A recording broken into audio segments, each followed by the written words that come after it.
Hello दोस्तों, क्या हाल है। तारीख आज 10 फरवरी, दिन माघ महीना, शुक्ल पक्ष शुरू हो गया प्रतिपदा यानी एकम। और आइए बात करते हैं आज के मुख्य समाचार में देश भर की तमाम बड़ी खबरों पर नजर डालते हैं। एक तो आज वैलेंटाइंस वीक का टेडी डे है, आप सभी को हैप्पी टेडी डे। और वहीं दोस्तों आज 10 फरवरी से गुप्त नवरात्रि भी शुरू होने जा रही है। देवी माँ दुर्गा की पूजा के साथ ही ध्यान करने से मन भी शांत होगा और नकारात्मक विचार भी दूर होंगे। गुप्त नवरात्रि की आप सभी को ढेर सारी शुभकामनाएं। देवी माँ का आशीर्वाद आप हम सब पर बना रहे। और इन्हीं मंगल कामनाओं के साथ आगे बढ़ते खबरों में। देखिए पहली बड़ी खबर, ड्यूटी पर जान गंवाने वाले अग्निवीरों के परिजनों को भी नियमित सुविधाएं मिलनी चाहिए। संसदीय समिति ने सरकार को यह सुझाव दिया है और साथ ही समिति ने प्रत्येक श्रेणी में न्यूनतम अनुग्रह राशि 35 लाख व अधिकतम 55 लाख रुपए किए जाने की सिफारिश भी की है। अब देखते हैं अग्निवीर भर्ती को लेकर सरकार की तरफ से इस पर क्या नया अपडेट आता है। जो भी अपडेट आएगा मैं आपको बता दूंगा। वहीं देखिए बड़ी खबर, खरीदारी के बाद 45 दिनों के भुगतान के अनिवार्यता वाले नियम से एमएसएमई परेशान हुए हैं। एमएसएमई के मुताबिक अगले 1 अप्रैल 2024 से ये नियम लागू हो रहा दोस्तों कि अगर इस साल 31 मार्च तक वे खरीदारी का भुगतान नहीं करते हैं तो फिर खरीदारी की रकम उनकी आय मानी जाएगी और उस पर फिर 30% तक का टैक्स भी देना पड़ सकता है। तो जो एमएसएमई की तरफ से ये नया नियम लागू किया जा रहा है, इसकी वजह से हमारे देश में कुछ स्टार्टअप्स वगैरह काफी परेशान है। हो सकता है सरकार इस नियम में बदलाव करे। बहरहाल देखिए अगली बड़ी खबर, पेटीएम पर जारी संकट के बीच कंपनी ने एक बड़ा उलटफेर किया है। बदल गया पेटीएम ई कॉमर्स का नाम। जी हाँ, पेटीएम ई कॉमर्स को अब पाई प्लेटफॉर्म्स के नाम से जाना जाएगा। और वहीं पेटीएम ने ग्रुप एडवाइजरी कमेटी भी बनाई है। पूर्व सेबी चीफ एम दामोदरन इस कमेटी की अध्यक्षता करेंगे। आरबीआई के शिकंजे के बाद अब पेटीएम ये नई तिकड़म लगा रहा। और बैंकिंग न्यूज से बड़ी खबर देखिए दोस्तों, एचडीएफसी बैंक ने ग्राहकों को झटका दिया है। Car, home loan, personal loan सभी तरह के लोन की ब्याज दरें बढ़ा दी है। और इस बढ़ोतरी के बाद अब एचडीएफसी बैंक की एमसीएलआर अलग अलग टाइम पीरियड के लिए कितनी होगी इस टेबल में आप देख सकते हैं। वैसे एचडीएफसी बैंक ने लोन के साथ एफडी के भी इंटरेस्ट रेट बढ़ा दिए हैं, यानी कि अब आपको एफडी पर भी ज्यादा ब्याज मिलेगा। अधिकतम 0.8% तक ब्याज दे रहा है अभी एचडीएफसी बैंक। और भी अलग अलग महीनों की ब्याज दरें आप देख सकते हैं। मैंने आपको डीएलएस न्यूज चैनल पर कल शाम को एक वीडियो डाला था, सभी बैंक खाता वालों के लिए 5 महत्वपूर्ण बड़े अपडेट। तो इसमें सरकार की तरफ से बैंक खाता वालों के लिए कुछ नए नियम भी लागू किए हैं, उनकी जानकारी भी इस वीडियो में दी हुई है। तो आज की ये खबरों का वीडियो देखने के बाद आप इस वीडियो को जरूर देख लीजिएगा। चलिए दोस्तों अगली बड़ी खबर देखिए, उत्तराखंड के हल्द्वानी में जो एक अवैध मदरसा गिराने पर हिंसा हुई, उसमें 6 लोगों की जान जाने की खबर है अब तक। वहां की डीएम बोले कि हमला प्लानिंग से हुआ, लोगों ने पहले ही छतों पर पत्थर जमा कर रखे थे और पेट्रोल बम भी फेंके गए। हालांकि हल्द्वानी में हुए इस बवाल के बाद प्रदेश भर में अलर्ट जारी हो चुका है। धार्मिक स्थलों के आसपास जबरदस्त पुलिस फोर्स भी तैनात की गई। इंटरनेट पर भी पूरी नजर रखी जा रही है। इस हिंसा के बाद एक्शन में आई उत्तराखंड पुलिस। मुख्यमंत्री पुष्कर सिंह धामी बोले कि उपद्रवियों पर रासुका कानून लगेगा। 19 नामजद समेत 5000 लोगों पर एफआईआर भी दर्ज हुई है। और उत्तराखंड के हल्द्वानी में जो गेट का एग्जाम होना था, वो गेट परीक्षा भी अब नहीं होगी, कैंसिल कर दिया है। दंगों के कारण परीक्षा का केंद्र बदला जाएगा। 10-11 फरवरी को देश भर में जो गेट का एग्जाम होने वाला है, उसके लिए एग्जाम सेंटर हल्द्वानी से अब बरेली आवंटित किया गया है। ये देख सकते हैं, गेट 2024 के ऑफिशियल हैंडल पर ट्वीट भी किया गया। चलिए दोस्तों अगली खबर है, हमारे देश में 3 और हस्तियों को भारत रत्न दिया गया। 2 तो पूर्व प्रधानमंत्री हैं और एक कृषि वैज्ञानिक है। नरसिम्हा राव, चौधरी चरण सिंह और स्वामीनाथन को यह भारत रत्न मिला। चौधरी चरण और पीसी नरसिम्हा राव जो भारत के पूर्व प्रधानमंत्री रह चुके हैं, और डॉक्टर एमएस स्वामीनाथन जो कि कृषि वैज्ञानिक है। हाल ही में इससे पहले आपको पता होगा कर्पूरी ठाकुर और लाल कृष्ण आडवाणी को भी भारत रत्न दिया गया। उसके बाद ये 3 और हस्तियों को भारत रत्न से सम्मानित करने का फैसला किया सरकार ने। चौधरी साहब जो कि किसानों के हितों में काफी काम किए थे, इन्होंने करप्शन की पोल खोलने के लिए एक बार थानेदार को रिश्वत भी दी थी। इन्हें किसानों का किंग कहा जाता है। इन्हें भी भारत रत्न से सम्मानित किया है सरकार ने। और इन्हें सम्मान देने के बाद इनके पोते जयंत चौधरी बोले कि दादा को भारत रत्न मिलने के बाद भाजपा के साथ आने पर किस मुंह से इनकार करूं, ये अब एनडीए में शामिल होंगे। और वहीं देखिए प्रधानमंत्री नरेंद्र मोदी ने कुछ सांसदों के साथ मीटिंग की, भोजन किया। बोले कि साथ चलिए, सजा नहीं दूंगा। बसपा, टीडीपी, भाजपा और बीजेडी अलग अलग राजनीतिक पार्टियों के मेंबर्स के साथ कैंटीन में लंच किया। ये तस्वीरें आप देख सकते हैं। चलिए अगला अपडेट है, हमारे देश में वोटर्स की संख्या कितनी है, इसको लेकर भी चुनाव आयोग की तरफ से आंकड़े जारी किए गए। 2024 लोकसभा चुनाव में 97 करोड़ वोटर्स होंगे। इलेक्शन कमीशन का कहना है कि 2 करोड़ नए मतदाता इस साल जुड़े और पिछले 5 साल में महिला, युवा और दिव्यांग मतदाताओं की संख्या भी बढ़ी है। 2019 में कितने थे मतदाता और अभी इस साल कितने हैं, ये अलग अलग आंकड़े भी आप देख सकते हैं इस चार्ट में। चलिए खबर देखिए, सुप्रीम कोर्ट में संविधान की प्रस्तावना से समाजवादी और धर्मनिरपेक्ष इस तरह के शब्दों को हटाने की मांग की गई। सुप्रीम कोर्ट ने पूछा कि क्या तारीख बदले बिना संशोधन कर सकते हैं। और खबर है, पीएम मोदी से मिले आंध्र प्रदेश के मुख्यमंत्री, स्पेशल स्टेटस की मांग की। लोकसभा के साथ राज्यसभा में भी इसी साल विधानसभा के चुनाव होंगे आंध्र प्रदेश में। और अच्छी खबर देखिए, असम मिजोरम के बीच अब सुलझेगा सीमा विवाद। दोनों राज्यों के मुख्यमंत्री ने मुलाकात की। पिछले 100 साल से दोनों राज्यों के बीच ये विवाद चला आ रहा है। उम्मीद है कि अब ये विवाद सुलझ पाएगा। ये देख सकते हैं आप नक्शे में, 6 राज्यों से टकराती है असम की सीमा और सभी से सीमा विवाद है असम के साथ। और एक बड़ी चौंकाने वाली रिसर्च सामने आ रही दोस्तों, पूरे उत्तर भारत में H1N1 वायरस फैलने का खतरा मंडरा रहा है। फरवरी से लेकर अप्रैल तक H1N1 के कई केस सामने आ सकते हैं। उत्तर प्रदेश आगरा में आयोजित एक वर्कशॉप में डॉक्टरों ने इस बात की जानकारी दी है। Indian association of medical microbiologist द्वारा आयोजित हुई ये वर्कशॉप में भारतीय वैज्ञानिकों की तरफ से चेतावनी जारी की गई है कि फरवरी से लेकर मार्च तक स्वाइन फ्लू का संक्रमण फैल सकता है उत्तर भारत के कई राज्यों में। चलिए बड़ी खबर देखिए, साइबर फर्जीवाड़े पर नकेल कसने के लिए सरकार ने एक नया एक्शन प्लान बनाया है। फ्रॉड होने पर पैसे वापस मिलना अब आसान होगा और इस संबंध में वित्तीय संस्थानों में बढ़ते ऑनलाइन फ्रॉड को लेकर डिपार्टमेंट ऑफ फाइनेंशियल सर्विसेज में रिव्यू बैठक भी हुई। अब फ्रॉड होने पर या गलत तरीके से किसी दूसरे के बैंक खाते में पैसा ट्रांसफर होने पर आपको आसानी से वापस पैसा मिल पाएगा। चलिए बड़ी खबर देखिए, भारत में अंग प्रत्यारोपण से पहले अब जांच करवाना जरूरी होगा। मानव अंगों पर केंद्र सरकार की तरफ से मंत्रालयों को अलर्ट जारी किया गया है, क्योंकि अंग तस्करी भी काफी ज्यादा बढ़ रही है और इसलिए केंद्रीय स्वास्थ्य मंत्रालय ने भारत में अंगदान और प्रत्यारोपण के सख्त कानूनों का हवाला देते हुए विदेश मंत्रालय से नोडल अधिकारी नियुक्त करने की अपील भी की है। अब भारत में आकर अंग प्रत्यारोपण कराने वाले विदेशी मरीजों की जांच होगी। इनको पहले अंगदाता के बारे में भी पूरी जानकारी सरकार को साझा करनी होगी, उसके बाद ही ऑर्गन ट्रांसप्लांट किया जा सकेगा। बड़ी खबर देखिए, मोबाइल फोन विनिर्माण क्षेत्र में पैदा होंगी 2.5 लाख नौकरियां, कंपनियों की उत्पादन क्षमता में भी तेजी आएगी। हालिया ताजा रिपोर्ट में ये एक अच्छी खबर निकल कर आ रही कि साल 2026 तक करीब 15 लाख नौकरियां मिलेगी मोबाइल फोन इंडस्ट्री में भारत में। और वहीं टेक्नोलॉजी से एक अच्छी खबर देखिए, एआई के क्षेत्र में नौकरी के लिए 20 लाख भारतीयों को प्रशिक्षित करेगी माइक्रोसॉफ्ट कंपनी। माइक्रोसॉफ्ट की तरफ से एक नई कार्यक्रम की घोषणा की गई है। भारत और दक्षिण एशिया में माइक्रोसॉफ्ट के अध्यक्ष पुनीत चंडोक का कहना है कि ये नए कार्यक्रम चलाए जाएंगे जिसके तहत देश भर के युवाओं को एआई कौशल यानी कि आर्टिफिशियल इंटेलिजेंस की स्किल सिखाई जाएगी। 2025 तक ये कार्यक्रम आयोजित किए जाएंगे। और वहीं देखिए दोस्तों, किसानों के लिए बड़ी अच्छी खबर आ रही है। सारथी पोर्टल पर किसानों को मिलेगी सरकारी बीमा उत्पादों की जानकारी, शिकायत करने की सुविधा भी होगी। प्रधानमंत्री फसल बीमा योजना समेत अन्य सरकारी बीमा योजनाओं की जानकारी भी अब सारथी पोर्टल पर मिल सकेगी। चरणबद्ध तरीके से बीमा उत्पादों को इस पोर्टल पर लिस्ट किया जाएगा और इस पर हेल्पलाइन नंबर भी होंगे और कंप्लेंट का प्रोसेस भी होगा। किसान भाई लोग अपनी फसल बीमा से जुड़ी कोई हेल्पलाइन लेना चाहते हैं तो 14447 इस नंबर पर संपर्क कर सकते हैं। चलिए खबर है, इंडिया ग्लोबल फोरम में निवेश सम्मेलन को संबोधित करेंगे गृह मंत्री अमित शाह। अगले महीने इसका आयोजन होने जा रहा, 6 मार्च को मुंबई में इसका आयोजन होगा। और वहीं देखिए, महाराष्ट्र के मुख्यमंत्री एकनाथ शिंदे सरकार ने बड़ा फैसला लिया है। नांदेड़ गुरुद्वारा पैनल में अब केवल सिख ही शामिल होंगे। महाराष्ट्र में शिवसेना भाजपा एनसीपी गठबंधन की सरकार की तरफ से ये फैसला लिया गया है। बड़ी खबर है, प्रधानमंत्री नरेंद्र मोदी ने निर्देश जारी किया, कैबिनेट सचिव की अध्यक्षता में मडीगा और अनुसूचित जाति के लिए एक समिति गठित की गई, जो कि अब इन जातियों के लिए अहम फैसले लेगी। और वहीं देखिए खबर, आप रेलवे में नौकरी की मारामारी, 1,39,000 पदों के लिए 2.5 करोड़ के लगभग अभ्यर्थियों ने आवेदन किया। खुद रेल मंत्री की तरफ से ये बात का खुलासा किया गया लोकसभा में। उत्तर प्रदेश में एक नया नियम लागू होने जा रहा है। प्रदेश के बेसिक स्कूलों में 15 फरवरी से ही छात्रों की रियल टाइम अटेंडेंस लगेगी और मिड डे मील की भी डिजिटल पंजिका बनाई जाएगी। प्रदेश में शिक्षकों की रियल टाइम अटेंडेंस समेत विद्यालयों में प्रयोग होने वाले लगभग 1 दर्जन रजिस्टर को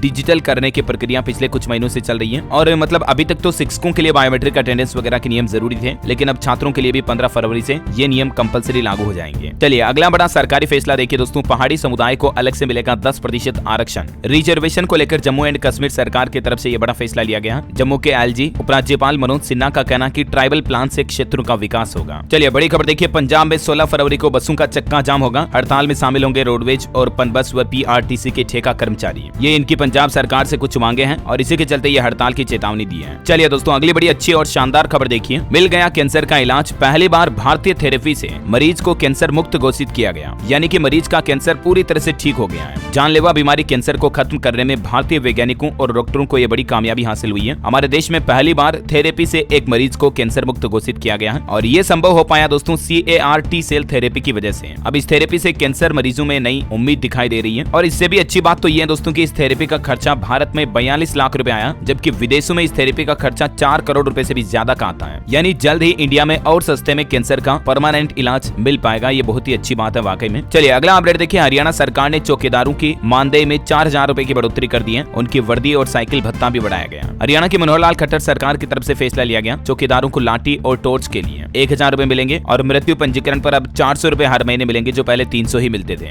इसके अलावा सेवानिवृत्ति पर एक मुश्त 2 लाख रुपए का लाभ मिलेगा और सरकार आकस्मिक मौत होने पर परिवार को 5 लाख रुपए की आर्थिक सहायता भी देगी। चौकीदारों के लिए हरियाणा की मनोहर सरकार ने वाकई में ये बहुत ही अच्छे फैसले लिए हैं। चलिए दोस्तों अगली खबर है, सरकार ने कहा कि एलोन मस्क के लिए नियम नहीं बदले जाएंगे। टेस्ला कंपनी जो भारत में आने की तैयारी कर रही है, लेकिन टेस्ला को भी वो सभी नियम पालन करने होंगे जो दूसरी ऑटोमोबाइल कंपनियों के लिए लागू है। और वहीं हवाई सफर करने वाले यात्रियों के लिए अच्छी खबर है, महंगे एयर फेयर पर अब लगाम लगेगी। फेस्टिवल सीजन में मनमाना दाम नहीं बढ़ा सकेंगी एयरलाइंस कंपनियां। हवाई कंपनियों के लिए सरकार की तरफ से ये नए नियम लागू करने की घोषणा कर दी है। अभी आपको पता होगा स्पेशल ओकेजन आते हैं, स्पेशल कोई फेस्टिवल त्योहार आता है तो एयरलाइंस कंपनियां किराया बढ़ा देती हैं, लेकिन अब ये हवाई कंपनियां ऐसा नहीं कर पाएगी। और वहीं खबर है, राम मंदिर पर आज संसद में होगी चर्चा। पीएम मोदी देंगे फेयरवेल स्पीच, कई बड़े मुद्दों पर बात रखेंगे। राम मंदिर को लेकर आज संसद के दोनों सदनों में चर्चा की जाएगी। और वहीं देखिए बड़ी खबर, AI यानी कि आर्टिफिशियल इंटेलिजेंस हमारे जीवन का सबसे बड़ा आविष्कार है। नीति आयोग के पूर्व CEO बोले, न्यूज कंजम्पशन के पूरी तरह से डिजिटल होने में भी AI बड़ी भूमिका निभाएगा। मार्केट से कुछ अपडेट देखिए, निवेशकों के लिए खबर है, एंट्रो हेल्थ केयर सॉल्यूशंस का IPO ओपन हो चुका। 13 फरवरी तक आप इसमें निवेश कर पाएंगे। रिटेल एंजल इन्वेस्टर्स को मिनिमम 13,838 रुपए निवेश करने होंगे। और भी IPO के कुछ डेट्स वगैरह आप देख सकते हैं। और वही खबर है DNPA अवार्ड्स 2024 के विजेताओं की घोषणा हो चुकी है। डिजी लॉकर को ईज ऑफ लिविंग अवार्ड दिया गया। मिशन कर्मयोगी ने एजुकेशनल कैटेगरी में अवार्ड जीता। चलिए दोस्तों, खबर है महाराष्ट्र सरकार का कहना कि अगर 40% छात्रों ने खिलाफ वोट किया तो फिर मिड डे मील में अंडे नहीं दिए जाएंगे। महाराष्ट्र के मुख्यमंत्री एकनाथ शिंदे सरकार की तरफ से स्कूलों में मिड डे मील में अंडे परोसे जाने को लेकर अब वोटिंग कराने का फैसला किया, क्योंकि कई लोग इसका विरोध कर रहे हैं, कुछ धार्मिक संगठन वगैरह भी। तो अब वोटिंग के आधार पर यह डिसाइड किया जाएगा कि बच्चों को मिड डे मील में अंडे परोसे जाएंगे या नहीं। और खबर है राजस्थान की सबसे लंबी रेलवे सुरंग का काम पूरा हो चुका है। जल्द ही इस सुरंग से ट्रेनें दौड़ना भी शुरू हो जाएगी। 13 साल बाद ये काम पूरा हो पाया है। ये राजस्थान की सबसे बड़ी रेलवे सुरंग Dausa Gangapur city railway project का हिस्सा थी। उम्मीद है इसी साल 2024 में ये शुरू हो जाएगी। और खबर देखिए, पश्चिम बंगाल के मुख्यमंत्री ममता बनर्जी सरकार ने बजट में मछुआरों के लिए समुद्र साथी योजना की घोषणा की है। इन 2 महीनों में 5-5 हजार रुपए दिए जाएंगे इस योजना के तहत। और देखिए, देश की वित्त मंत्री निर्मला सीतारमण ने विपक्ष पर तंज कसते हुए कहा कि यूपीए सरकार ने अर्थव्यवस्था का सत्यानाश किया। इनकी नीति नेशन फर्स्ट नहीं फैमिली फर्स्ट थी। इन्होंने कोयले को राख बनाया और हमने हीरा बनाया। और वहीं देखिए, सरकार ने लोकसभा में कुछ आंकड़े जारी किए। देश को रक्षा क्षेत्र में मिला 5,077 करोड़ रुपए का FDI यानी कि फॉरेन डायरेक्ट इन्वेस्टमेंट। रक्षा राज्य मंत्री अजय भट्ट की तरफ से ये जानकारी दी गई। और वहीं सरकार का कहना है कि पिछले 5 साल में चीनी मिलों को भी 15,948 करोड़ रुपए जारी किए गए। उर्वरक सब्सिडी के लिए भी किसानों को 1,71,000 करोड़ रुपए का आवंटन किया गया है। चलिए, खबर है दोस्तों, अगर आप गूगल क्रोम ब्राउजर का इस्तेमाल करते हैं तो इसको अपडेट कर लें। सरकार की तरफ से चेतावनी जारी की गई है। इसमें कुछ सिक्योरिटी ब्रीच और वायरस पाए गए हैं और इसलिए आप क्रोम ब्राउजर को तुरंत अपडेट कर लें। सरकार की तरफ से ये सुझाव दिया गया है। चलिए, खबर देखिए, NBFC यानी कि नॉन बैंकिंग फाइनेंशियल कंपनी जो होती हैं उनके लिए बैंक लाइसेंस मांगना ठीक नहीं है। RBI के डिप्टी गवर्नर ने बजाज फिनसर्व के चेयरमैन की मांग को नकारते हुए ये बात कही है। खबर है महाराष्ट्र सरकार के खिलाफ SGPC ने प्रदर्शन शुरू कर दिया। प्रधान धामी भी पहुंचे, बाजार बंद हुए, बोर्ड प्रस्ताव के खिलाफ रोष मार्च निकाला जा रहा है। दरअसल महाराष्ट्र सरकार ने सिख संस्थाओं के सदस्यों का पद खत्म करने का जो फैसला लिया उसके खिलाफ अब सिख समाज विरोध कर रहा है। और टेक्नोलॉजी से खबर है, गूगल ने अपने AI मॉडल बर्ड का नाम बदल दिया। इसकी जगह जेमिनी एडवांस लॉन्च किया है। चलिए दोस्तों, खबरों में आगे बढ़े इससे पहले आज के मौसम समाचार पर नजर डाल लेते हैं। देखिए, जम्मू कश्मीर में एवलांच और हिमाचल प्रदेश में भी अलर्ट जारी। मध्य प्रदेश समेत 3 राज्यों में ठंडी हवा चल रही है। महाराष्ट्र और छत्तीसगढ़ में बारिश की भी चेतावनी जारी की। MP में बारिश से पहले बड़ी ठिठुरन। मध्य प्रदेश के ग्वालियर जबलपुर समेत 15 शहरों में पारा 25 डिग्री से नीचे आया। और अगले 1-2 दिन में मध्य प्रदेश के कई जिलों में बारिश हो सकती है। मौसम वैज्ञानिकों की तरफ से चेतावनी जारी की गई है। पंजाब, हरियाणा, चंडीगढ़ में मौसम साफ है। हिमाचल में एवलांच का खतरा मैंने आपको बताया। और वहीं झारखंड में लोगों को शीतलहर से तो राहत मिलेगी, लेकिन 12-13 फरवरी को यहाँ भी बारिश की संभावना है। और कल 11 को घना कोहरा छाए रहने का भी अलर्ट जारी किया है। स्काईमेट वेदर की रिपोर्ट के मुताबिक अगले 24 घंटों के दौरान मौसम की संभावित गतिविधियां क्या रह सकती हैं, जिसकी जानकारी भी आप देख सकते हैं स्क्रीन पर। और वहीं दोस्तों, सराफा बाजार पर नजर डालते हैं। सोने चांदी के भाव देखिए आज के। सोना स्थिर रहा, चांदी में 400 रुपए का उछाल आया। दिल्ली सराफा बाजार में सोने का भाव 63,300 रुपए प्रति 10 ग्राम पर चल रहा है, जबकि चांदी 400 रुपए के उछाल के साथ 75,000 रुपए प्रति किलोग्राम पर बंद हुई। चलिए आगे बढ़ते हैं खबरों में। देखिए, टाटा पावर कंपनी की तरफ से तीसरी तिमाही के नतीजे घोषित किए गए। रेवेन्यू में 6.2% की बढ़ोतरी हुई है। और खबर है, अयोध्या के बाद अब मथुरा की ओर भाजपा राष्ट्रीय परिषद की बैठक में श्री कृष्ण जन्मभूमि का प्रस्ताव लाने की तैयारी। दिल्ली में 16 से 18 फरवरी के बीच इस मुद्दे को लेकर मीटिंग भी होगी। और वहीं दोस्तों, छत्तीसगढ़ राज्य सरकार ने भी बजट जारी कर दिया। पहली बार इतिहास में छत्तीसगढ़ में पेपरलेस डिजिटल बजट पेश किया गया। ब्रीफकेस पर भारत माता और छत्तीसगढ़ महतारी की तस्वीर भी नजर आई। छत्तीसगढ़ की विष्णुदेव साय सरकार ने ये पहला बजट पेश किया। सबसे अच्छी घोषणा की गई, 400 यूनिट तक आधा आएगा बिजली बिल। राज्य का कुल बजट 1,47,500 करोड़ रुपए का था। छत्तीसगढ़ में इस बार भी कोई नया टैक्स लागू नहीं किया गया। वित्त मंत्री चौधरी बोले कि हमारा पहला फोकस ज्ञान पर आधारित है। किसान भाई लोगों के लिए भी अच्छी खबर है। छत्तीसगढ़ बजट में सरकार ने फैसला लिया, किसानों को सिंचाई के लिए फ्री बिजली मिलेगी। भूमिहीन कृषि मजदूरों को सरकार 10-10 हजार रुपए की सहायता राशि भी देगी। ये हर साल भुगतान किया जाएगा 10 हजार रुपए किसान सम्मान निधि योजना की तरह। और इसके लिए भी छत्तीसगढ़ सरकार ने बजट में 500 करोड़ रुपए का प्रावधान रखा है। वहीं 5 हॉर्स पावर तक के कृषि पंपों के लिए बिजली बिल्कुल मुफ्त दी जाएगी। और इस छत्तीसगढ़ बजट के कुछ और हाईलाइट्स देख लीजिए फटाफट से। रायपुर में चलेगी ई बसें, वाईफाई से लेस होंगे गाँव। संभाग में नए कॉलेज का निर्माण किया जाएगा। स्मार्ट सिटी और अस्पताल भी बनाए जाएंगे। छत्तीसगढ़ बिलासपुर संभाग को बजट में 1000 करोड़ रुपए मिले। सिम्स अस्पताल के नए भवन के लिए 700 करोड़ रुपए का बजट आवंटित किया गया है। दुर्ग संभाग में खुलेंगे incubation entrepreneurship centre, IT park और SCR में शामिल होगा भिलाई। राजनांदगांव में बनेगा ट्रामा सेंटर। और भी बजट में कई तरह के अनाउंसमेंट किए गए हैं। भूमिहीन खेती और मजदूरों को 10,000 रुपए की सालाना मदद मिलेगी, ये तो मैंने आपको बताई दिया। साथ ही सरकार उद्यम क्रांति योजना शुरू करेगी। छत्तीसगढ़ में आर्थिक सलाहकार परिषद का गठन भी किया जाएगा। स्कूलों के मेंटेनेंस के लिए 800 करोड़ रुपए खर्च किए जाएंगे। मंत्री बोले कि इतने में नए स्कूल बन जाते हैं। आत्मानंद स्कूल अब शिक्षा विभाग के हवाले आएंगे। तो ये कुछ छत्तीसगढ़ बजट के हाईलाइट्स रहे। चलिए अगली खबर देखिए दोस्तों। मध्य प्रदेश में भी कर्मचारियों ने DA बढ़ोतरी के लिए भोपाल में प्रदर्शन किया। महंगाई भत्ता, वाहन और गृह भाड़ा बढ़ाने को लेकर सरकार से मांग की।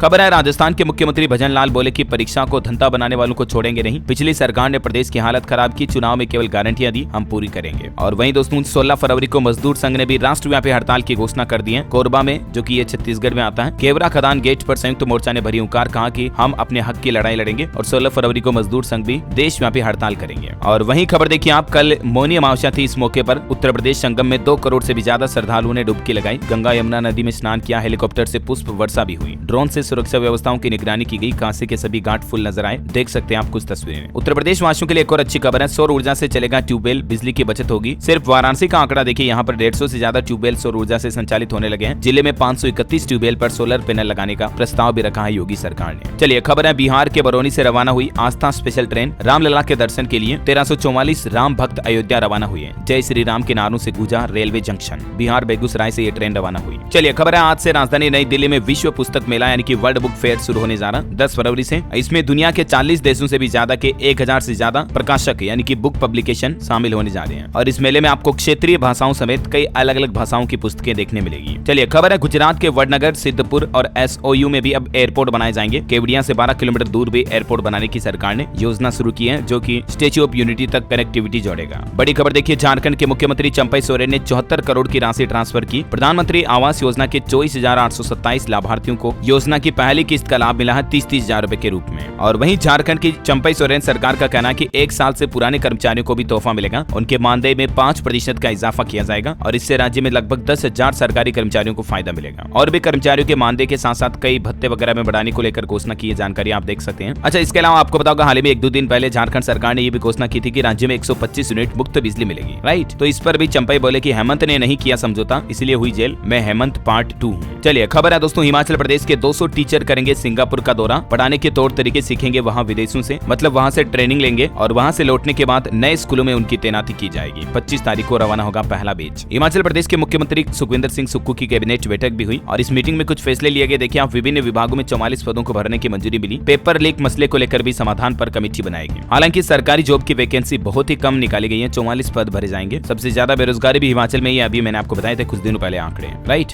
वैसे हिमाचल शिमला नगर निगम की तरफ से एक नया नियम भी जारी कर दिया। आपने भी अगर घर में कुत्ता बिल्ली पाल रखा तो उसका ID कार्ड बनवाना अनिवार्य होगा। नगर निगम शिमला की तरफ से ये निर्देश जारी किया गया है। चलिए अगली खबर है दोस्तों, कल 11 फरवरी को प्रधानमंत्री नरेंद्र मोदी मध्य प्रदेश का दौरा करेंगे। यहाँ 7,300 करोड़ रुपए की अलग अलग परियोजनाओं की सौगात देंगे। रविवार को MP झाबुआ जिले के दौरे पर रहेंगे प्रधानमंत्री और फिर आने वाली 16 तारीख को हरियाणा के रेवाड़ी में भी देश के 22वें एम्स हॉस्पिटल का शिलान्यास करेंगे PM मोदी। बड़ी खबर देखिए, माउंट एवरेस्ट पर चढ़ाई करने वाले हो जाएं सावधान। अब एक नया नियम लागू हो चुका है। अब अपना ही मल बैग में भरकर पहाड़ से नीचे लाना होगा। माउंट एवरेस्ट पर बढ़ती पर्यावरणीय समस्याओं को लेकर ये नया आदेश जारी कर दिया है। नेपाल की तरफ से यह नया नियम लागू किया गया। खबर है, कोचिंग सेंटर की मनमानी रोकने के लिए हरियाणा सरकार नया कानून लाएगी। कोचिंग सेंटर झूठे एडवर्टाइजमेंट नहीं कर पाएंगे और स्टूडेंट्स युवाओं को फंसा नहीं पाएंगे कि हमारा इंस्टीट्यूट सबसे अच्छा है, हमारे यहाँ पढ़ाई अच्छी होती है। ऐसा मतलब विद्यार्थियों को जाल साझे में नहीं ले पाएंगे कोचिंग इंस्टीट्यूट। इसके लिए हरियाणा सरकार नया रेगुलेशन एक्ट ला रही है। और टेक्नोलॉजी से जुड़ी एक और बड़ी खबर देखिए दोस्तों, इंस्टाग्राम यूजर्स पर AI की मदद से आप मैसेज टाइप कर पाएंगे। जल्द ही मेटा कंपनी की तरफ से नया फीचर जारी किया जाएगा। खबर है, भारत सरकार भी जल्द ही नेशनल क्रिएटर्स अवार्ड का ऐलान करेगी। 20 अलग अलग श्रेणियों में ये पुरस्कार दिए जाएंगे। जो कंटेंट क्रिएटर वगैरह हैं उनको भी सरकार ये पुरस्कार देगी।